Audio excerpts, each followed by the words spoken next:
Halo, ini adalah Part-Time Duchess Full-Time Human Podcast bersama saya Fauzia. Jadi saya ini hobinya baca, kadang nulis, dan senang banget ngobrol.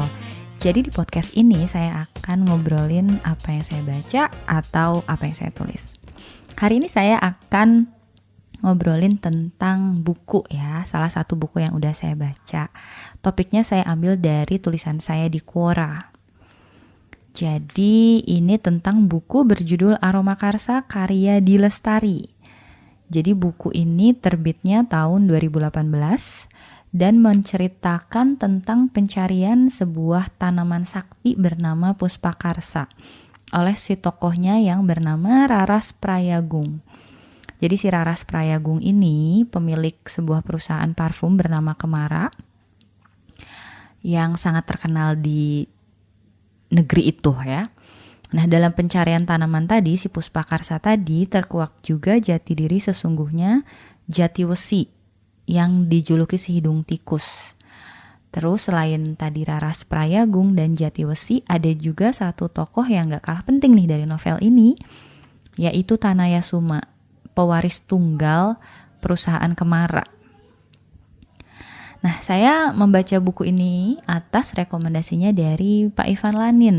Jadi beliau itu mengatakan bahwa untuk memperkaya diksi, kita harus sering membaca karya sastra yang berkualitas.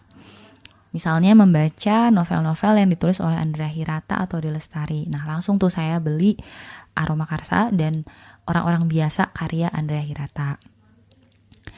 Nah, sebagai pembaca yang sebetulnya lebih suka baca buku non-fiksi ya, jujur saya tuh agak sedikit males gitu baca novel. Mungkin karena dulu waktu pertama kali saya beli novel itu temanya nggak cocok, jalan ceritanya nggak cocok mungkin ya, jadi saya kapok. Nah, tapi semenjak saya mulai baca novel-novelnya Dan Brown, nah hati saya ini jadi mulai terbuka untuk membaca buku-buku fiksi atau novel. Apalagi setelah bekerja di sebuah rumah penerbitan, nah kesempatan saya untuk membaca karya sastra berupa novel itu jadi semakin terbuka lebar. Oke, balik lagi di Aroma Karsa tadi ya. Jadi Aroma Karsa ini memiliki 700 halaman kira-kira, cukup tebal gitu kan. Dan pada awalnya saya ngira bahwa saya akan menyelesaikan novel ini dalam waktu 1 bulan mungkin ya. Tapi ternyata saya mampu menyelesaikan novel ini hanya dalam 2 hari ternyata. Jadi meskipun tebal, si tulisan pada novel ini fontnya itu cukup besar. Jadi tebalnya bukan karena tulisannya kecil-kecil. Selain itu ceritanya juga seru dan bikin penasaran. Jadi saya susah untuk berhenti gitu karena ingin segera tahu akhir ceritanya.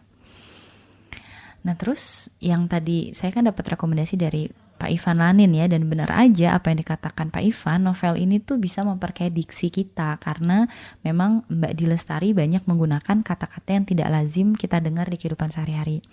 Waktu baca novel ini saya sering banget ngecek KBBI untuk mengetahui arti sebuah kata yang dipakai, misalnya aksentuasi, niskala, lengas, dan masih banyak kata lainnya.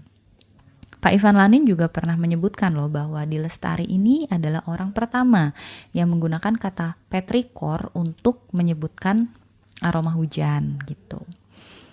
Nah terus di Aroma Karsa ini juga banyak menyebutkan bahan dapur, rempah-rempah, dan aroma-aroma lain yang entah mengapa nama-nama tersebut tuh jadi terdengar eksotis gitu di telinga saya. Misalnya dia juga menggunakan nama-nama parfum ya yang dihasilkan oleh Kemara tadi pakai kata-kata yang eksotis tadi seperti Puspa Ananta, Anggana, Puspa Kangga gitu kan. Jadi novel ini berhasil membuat saya ingin ngasih nama anak dengan nuansa Jawa gitu.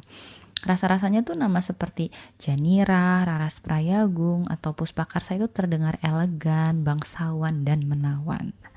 Seperti itu. Jadi kalau misalnya teman-teman penasaran juga ingin baca langsung cerita tentang Puspakarsa ini, bisa langsung baca, atau mungkin yang sudah baca juga bisa share juga ya pengalaman ketika membacanya. Itu tadi obrolan hari ini sekitar Aroma Karsa dan Di Lestari. Terima kasih yang sudah mendengarkan, semoga bermanfaat.